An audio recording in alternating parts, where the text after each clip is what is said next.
Bem, com esse primeiro experimento desejamos verificar o princípio do empuxo de Arquimedes, que diz que a força de empuxo corresponde à massa específica do fluido, a aceleração da gravidade, então basicamente o peso específico do fluido, e o volume deslocado. Para isso aqui eu tentei cravar mais ou menos uns 250 ml de água.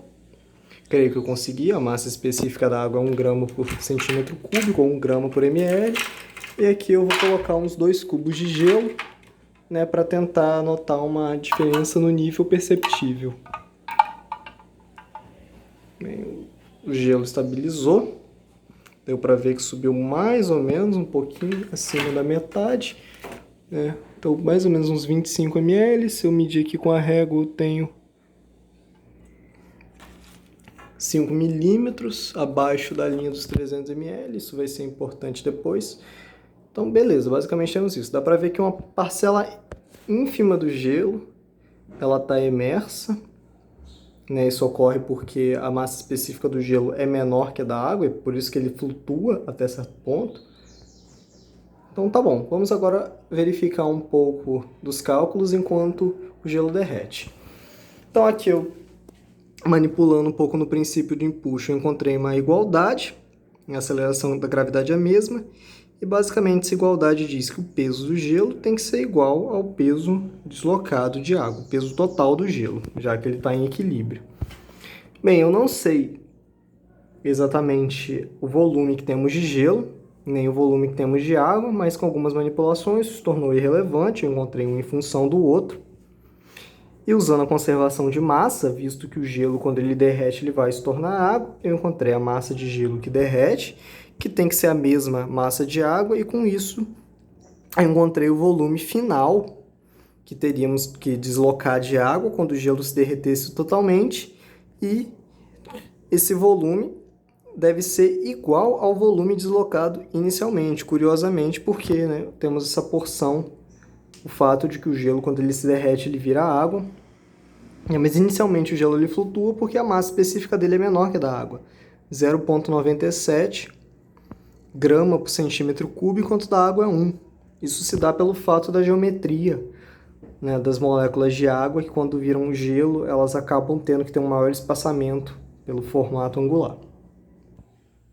Como podemos observar aqui, o gelo já derreteu quase todo e o nível da água permanece praticamente constante. Se eu medir aqui de novo, continuo com mais ou menos uns 5 milímetros abaixo da marcação de 300, como confirmado pelos cálculos. Se a gente for pensar no caso das calotas polares, então você teria, né, que se a gente considerar que as calotas são compostas principalmente de gelo e elas não funcionam como, por exemplo, um casco de navio que tem ar lá dentro, você poderia dizer que com o derretimento das calotas, o nível do mar ele não se altera, né, dada a conversão total de gelo em água.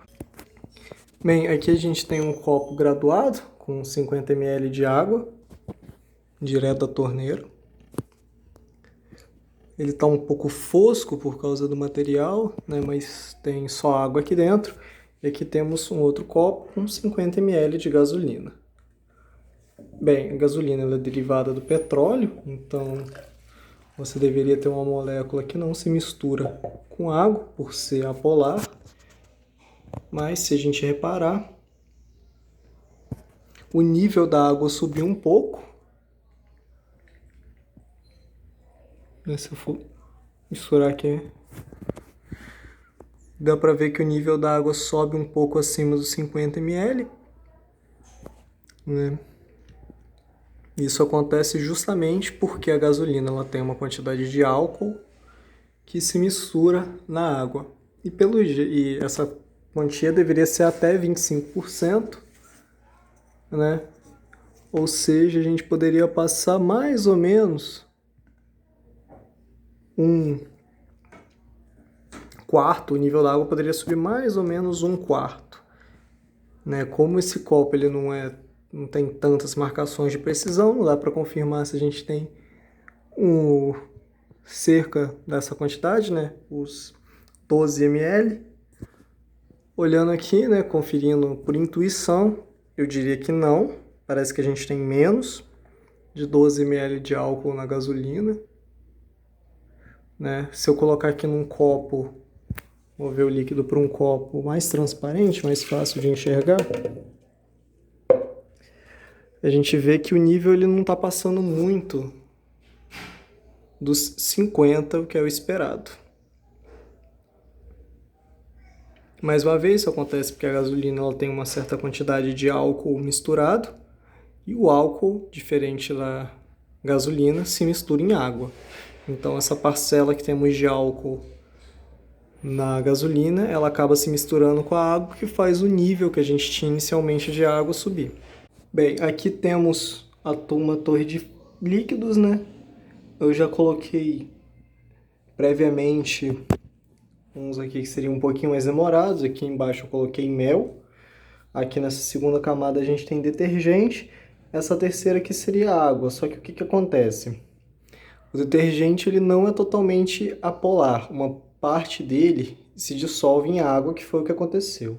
Por isso a água está avermelhada. E aqui eu coloquei um pouco de azeite que eu vou completar só para ter certeza que ele não ia ter problemas na queda dele. A gente tem que ter bastante cuidado pelo seguinte: o mel você põe inicialmente pelo meio do copo, né, para que ele não suje as paredes e você consiga colocar os outros fluidos, mas o resto você coloca pela lateral cuidadosamente para tentar não romper a tensão superficial dos líquidos e atrapalhar a mistura.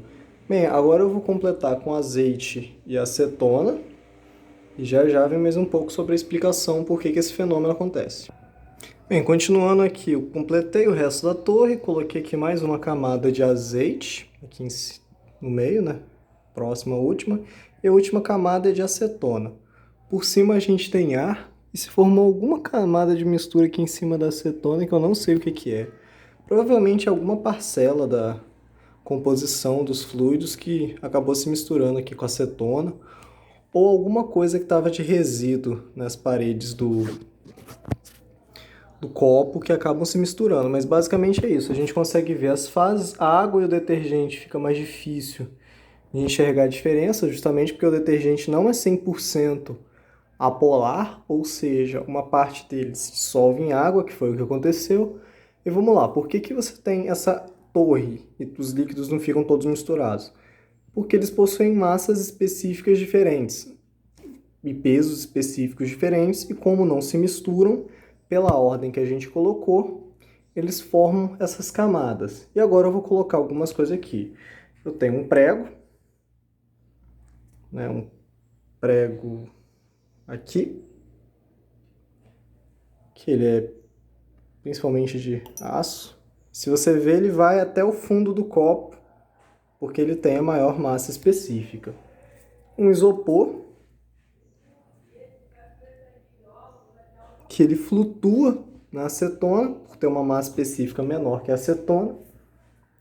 Um grafite, opa, aqui.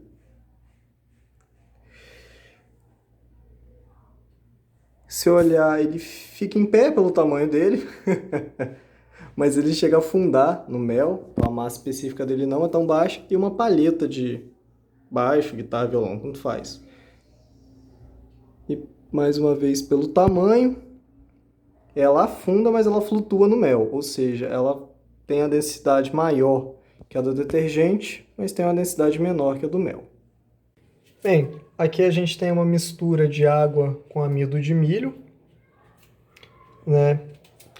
E se a gente olhar o comportamento, se você tenta puxar com um pouco mais de força, o fluido endurece, quase como se fosse uma massa. Mas se você solta, ele volta a escoar de novo como um líquido. Se eu coloco a mão lentamente, os dedos escorrem, né, tranquilamente. Agora se eu tento puxar, ele cola na minha mão. Ele cola um pouco, ele fica mais duro. E eu consigo pegar isso na mão e enrolar quase como se fosse uma massa. Formar uma bola. E quando eu solto, ele volta a escorrer de novo. Volta, né, a ter o comportamento de fluido. E essa relação, né, da viscosidade dele com relação à tensão que a gente aplica acontece porque ele é um fluido não newtoniano, quando você mistura amido na água.